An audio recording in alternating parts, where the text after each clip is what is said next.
Wow, ladies and gents, The Maternals. I've just watched it. Here's my review. I'd say we'll talk non-spoilers, but there's really nothing that much to spoil. But I will give you a spoiler warning, I guess. Boy, I tweeted out my first reactions. FYI, do follow me over on Twitter because you get my instant reactions at Missed Reviews. Same on Instagram. And I tweeted out and said, boy, oh boy, The Eternals is an apt name because it felt like an eternity. The pacing is awful. This is an awful film. It's devoid of character, charisma, substance. It's awful pacing. The structure is all over the place. Zero character development for most individuals. And I'm just sick of watching people run around pointing their fingers and going pew pew pew pew with fake shiny beams and crap. It was so bad. It was real bad. I wish I was doing what Jasper was doing, to be fair, this whole time. Oh, he's not even here. What are you doing? Oh, he's mugged me right off. He's down here. He's my doge. He was just asleep. I wish I was just doing what he was doing. Because I swear, seriously, that would have been much, much better. This is a long-ass film. It's 2 hours and 37 minutes. And we start... my God. So we start in the past, then we go to the present, then we go to the past, then we go to the present, then we go to the past, then we go to the present. And we're just backwards and forwards until we then wind up in the present again. And then that's the bulk of the movie. But it's so weird and disjointed.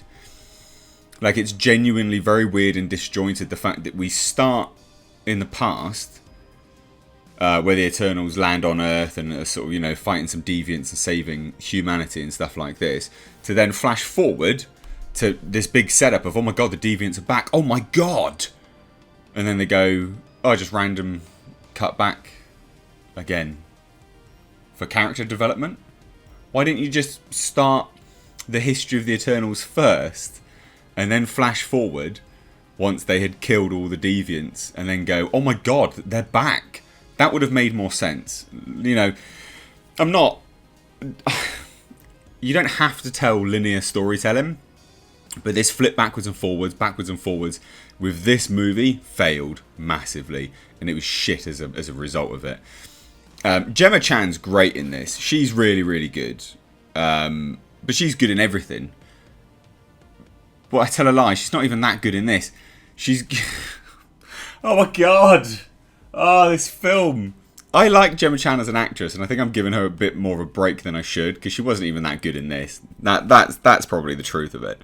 She's good, but I don't think she's that good in this, actually. And we've got Richard Madden, Angelina Jolie, sure, Angelina Jolie, great to see her.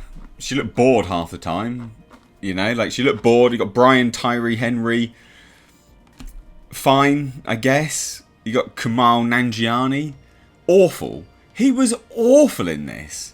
Who cares if you got ripped, mate? You were so bad in this. He's like, oh, doing my Kamehameha blast and all this. And I'm like, this is just shockingly bad.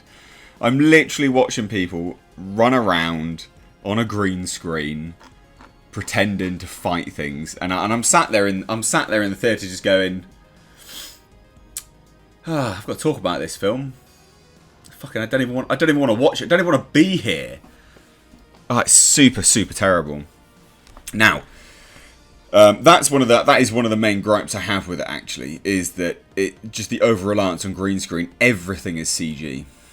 Green screen locations, green screen sets, green screen CGI monsters that they're fighting that just look like they've taken out of The Edge of Tomorrow. Right, the deviants look like they're from The Edge of Tomorrow. It's just bad. It's real bad. The story was bad. You've got characters just being picked off left, right, and centre. It's like, okay, so then why did we have all this character development? Now, normally character development makes sense because when they do die or characters do die, then it's like, oh, it's impactful. It fell so flat. Chloe Zhao is the director of this. And she's renowned for more indie-based films, right? She did Nomadland, which got basically was the film which kind of launched her career properly. I think she won an Oscar for that.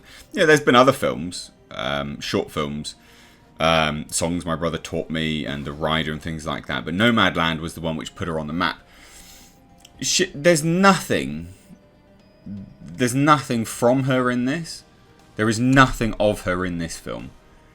Right? Like, maybe there is. Maybe I'm just watching a bunch of sad, immortal, depressed people floating around. Maybe that's her influence. Maybe her influence is the fact that everyone looks sad and depressed. I don't know, but it wasn't very good. And as a result of that, I think it failed massively. I've just sorted the blurry camera out. Sorry. Oh, God, it was so bad. It's so interesting watching this now being released, because the producers are going on a rampage going like, oh, it's not necessarily connected to anything, and oh, just as a quick FYI, you know, it's just a standalone film. And it's like, no, it's not. You watch this film, it's very clearly connected to quite a lot of other things, and very clearly there's a story which has been laid out for this story to continue, but they're running cover on this because they know it's garbage and people don't like it and it's getting real bad reviews. It's a fascinating film to watch. I cannot recommend this film in any way, shape or form. It absolutely deserves even less of a rating on Rotten Tomatoes. It is a bad film. Mainly because it's not entertaining. You know, I've watched bad films, but they've been entertaining, so I let a lot slide. This is just bad and boring. And, you know, like certain things, like, oh, well, you know, you've got Kit Harington in this. Like, oh, who's he going to be? And it's like, nah, don't worry, mate. Don't expect anything. Expect a bunch of maternals floating around, just being boring. Just fucking shooting crap bloody orange laser beams out of their face and stuff like this. There's no charisma from anyone. Even Angelina Jolie looks bored half the time. Like, she looks great, obviously, but she looks bored. Even she can't elevate this. Even Selma Hayek can't elevate this. No one elevates this film. And I take it back about Gemma Chan. Now, she's crap in this. She doesn't elevate it either. It is a bad film. It is bad. I just don't, like... It shouldn't have existed. The outfits are awful. References to Superman. Like, who cares? And it's funny as well, because I'm sat there in the cinema and I hear a bunch of people at the end going, oh, do you know this film banned in Saudi Arabia? Yeah, because it's got a gay relationship in it. If anyone supports Saudi Arabia now. And I'm like, now? That's your point at which you... Now? That's the point at which you call a line? You know, modern slavery is fine. You know, abusing women's fine. But the fact that they banned a Marvel movie, I'm like, fuck me, the world is warped. Anyway, let's talk spoilers. I can't recommend this film. Let's talk spoilers. Right, okay, so the Maternals come down. They've got to fight the Deviants, right? The Deviants are led by who? Obviously someone, maybe in the future, that actually just gets killed. Why? Why'd you do that? Why'd you kill the leader of the Deviants? Wasn't even that good. Thena did it. Pointless. Shit. Stop killing off villains. Stop it. Build them up. Spend a movie or two building them up as a great force. Stop killing them off. Ridiculous. And then the greatest villain of all is revealed. It's Arishem, the leader of the Celestials. Because his great plan is that he births Celestials from planets. And Earth. They've literally like transformed this universe now. You know how in one of the Michael Bay Transformers, literally the Earth is like Unicron? The Earth is a celestial called Tiamat that they have to stop at the end. And I'm just like, this is just gone balls to the wall. But not in any good way. This is not like, this was created by Kirby, wasn't it?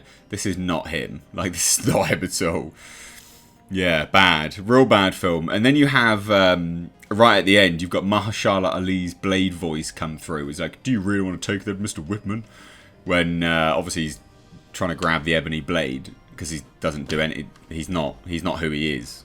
You know, Kit Harington. Basically, they're setting him up to become that in the future. And then you've got bloody Mr. Boy Band boy pops up in one of the post-credits. It's just all shit. It's just a crap film.